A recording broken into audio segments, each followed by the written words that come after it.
McDonald's. Their golden arches define not only a nation striving for speed, but the start of a new kind of generation, one with poorer worker treatment, lower wages, and a food revolution. The founders of McDonald's, twin brothers Maurice and Richard McDonald, had ideas that unexpectedly became the foundation of modern food day industry.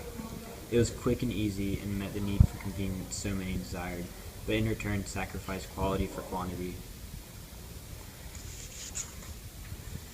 The fast food industry has driven itself into every corner of society, even our schools. The meat and products found in these two kinds of facilities are by far the cheapest and nastiest of all.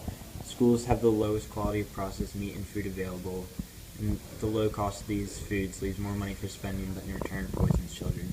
The animals processed into cafeteria lunches are most often sick or already dead upon slaughter, significantly lowering the cost. But as these prices drop, the number of foodborne illnesses rises. That being said, why should we have to pay tax for something potentially hurting the students of schools all over the nation? Shouldn't the tax money be going to healthier things?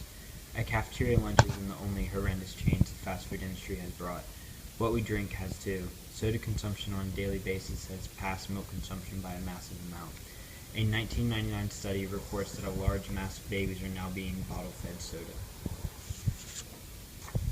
This change has significantly altered many adults and children's lifestyle and health. Marketing is most always directed to children. The playhouses, toys, and mascots all driven to wanting these quick, unhealthy meals.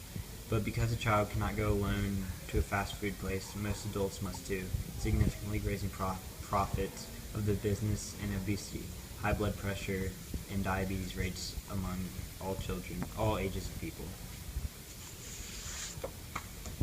The quickness, cheapness, and familiarity all drive many to often consuming a fast food meal several times a week, but this would change if everyone knew what went on behind their backs.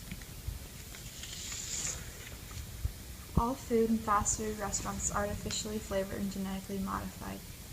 Cattle are raised completely indoors. Most never get to see the sun once in their lifetime. Up to 100,000 can live in a slaughterhouse at one time, making the conditions awful beyond words. Most are disease-ridden, literally living and consuming their own filth and waste on a daily basis. Remember, let the cattle eat you.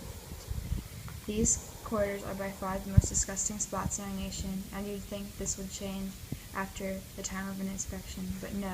The average slaughterhouse gets an inspection once every 10 years, causing the foodborne illness rate to erupt in recent times.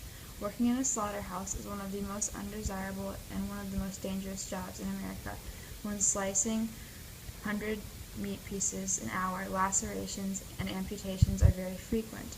Accidents are as well.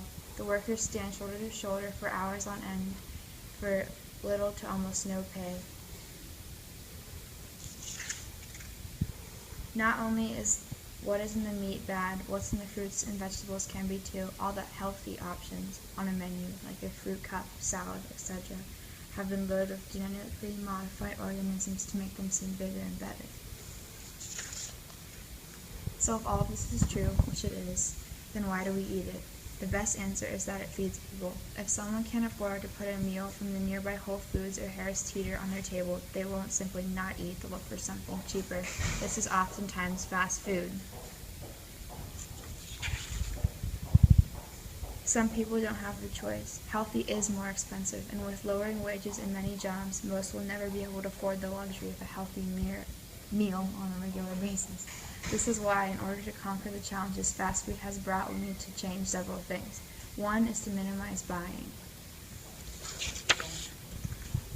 If we purchase a quick meal only when needed, sales will drop, and they will all be forced to change to meet demand. Secondly, a ban is needed to be placed on excessive ads for unhealthy and dangerous foods, and if not, just for everyone, and just on children.